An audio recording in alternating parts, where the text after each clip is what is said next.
Well, hello, everyone. Thank you for being with us today.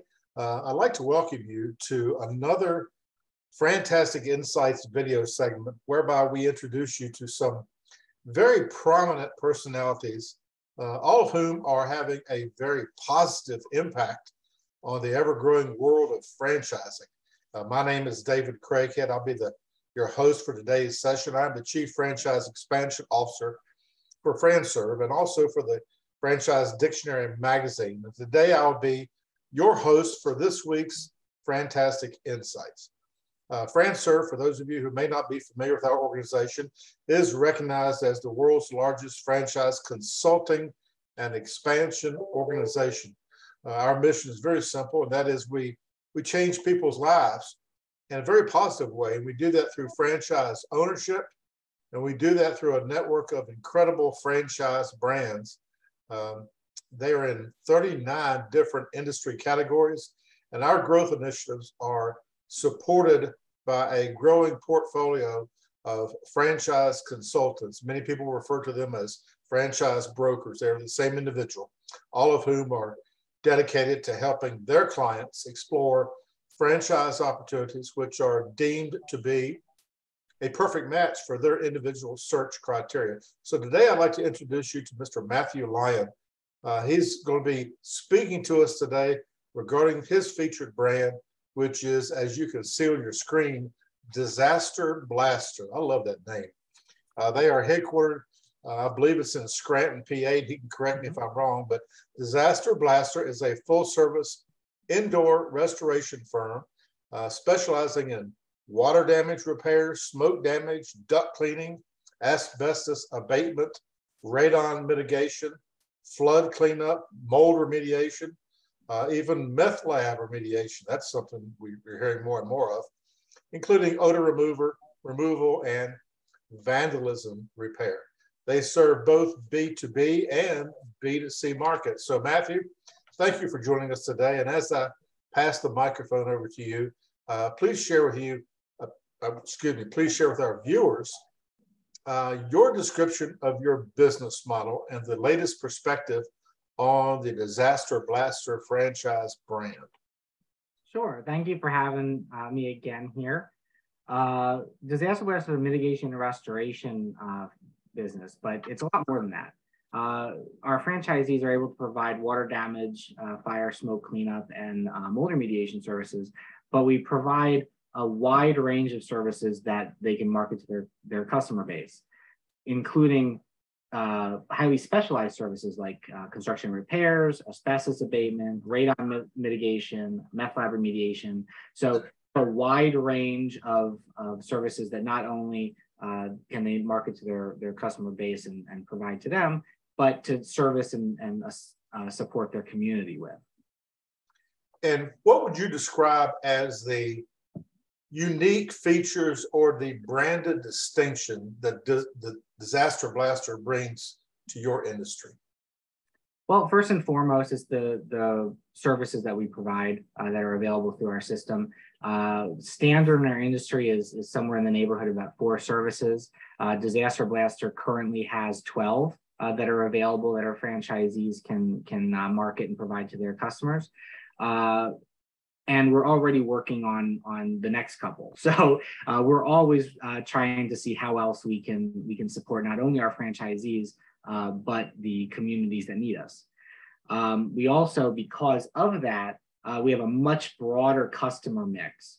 So we do work with insurance companies, but we do a lot of work for property owners. We do a lot of work for real estate agents, and as part of the real estate market, whether a property a home inspector finds a radon issue or a mold issue, we're there to help to make sure the property gets to closing. And we also provide a lot of services through first responders.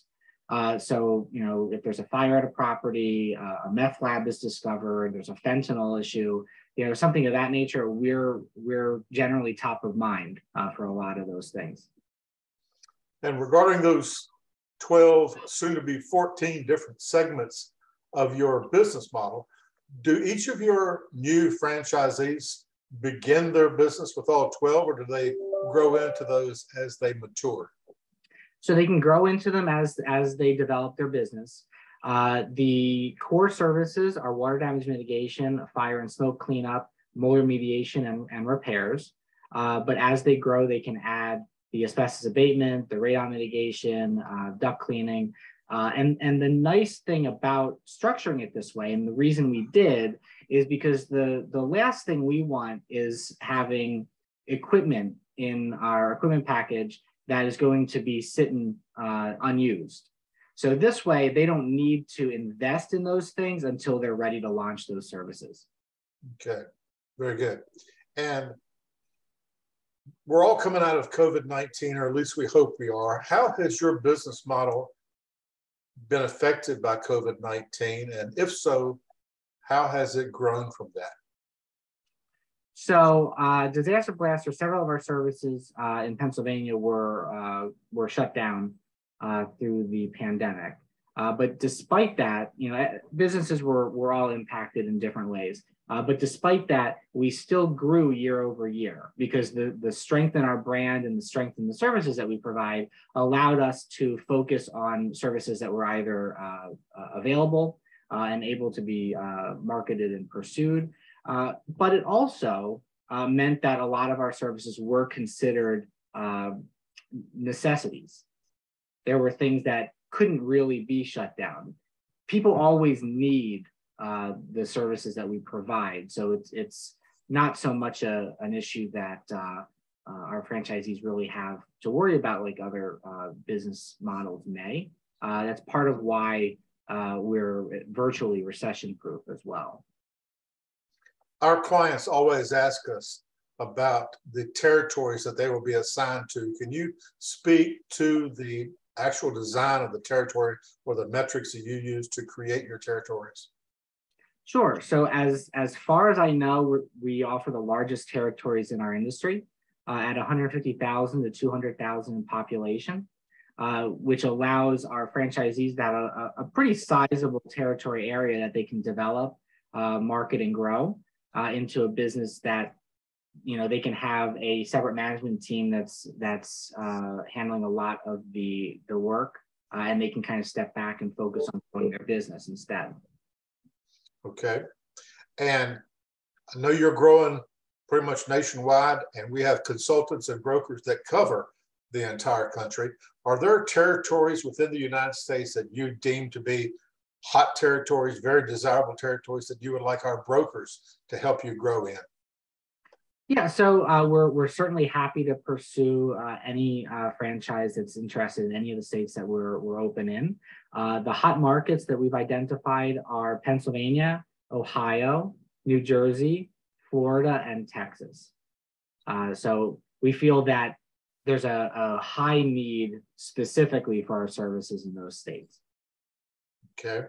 Our brokers interview clients every day, all day, Monday through Friday. How would you describe for us the perfect franchisee for Disaster Blaster?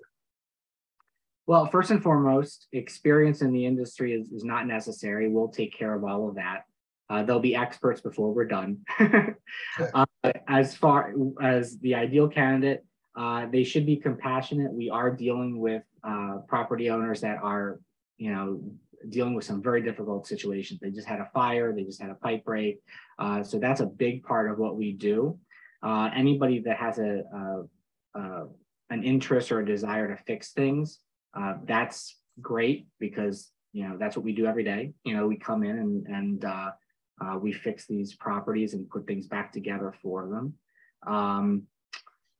And someone that has a desire to be the best. That's what Disaster Blaster is, and that's what our franchisees are going to be positioned as. They'll be offering more services than anybody else. They'll have expertise that nobody else has. They'll have the ability to not only market services that are needed, but they'll also have add-on services that they can provide to customers as well. So when somebody is coming in, a competitor, and bidding to address a mold issue, they're bidding to address the mold issue and also the underlying cause of that. So there's a difference between a Disaster Blaster and somebody else just because of the nature of our qualifications and the qualifications that our franchisees will have. Okay, very good. One final question for you, then I'll let you off the hook, Matt. From the date of signing the agreement to the ribbon cutting ceremony when the new franchisee opens their business, typically, what do you envision as that ramp up time looking like?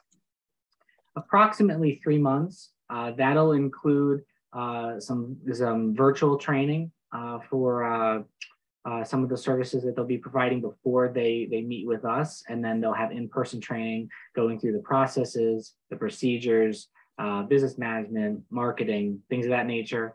And then once they get back, we'll get them set up with their equipment, launch a nice grand opening, and hit the ground running. That's the goal. Let the party begin, huh? Absolutely. All right, Matthew, I want to thank you for the pleasure of your time. You've done a great job answering my tough questions. I want you to know this entire interview will be posted on the FranServe support site, and it'll be archived in the FranServe library, both audio and video.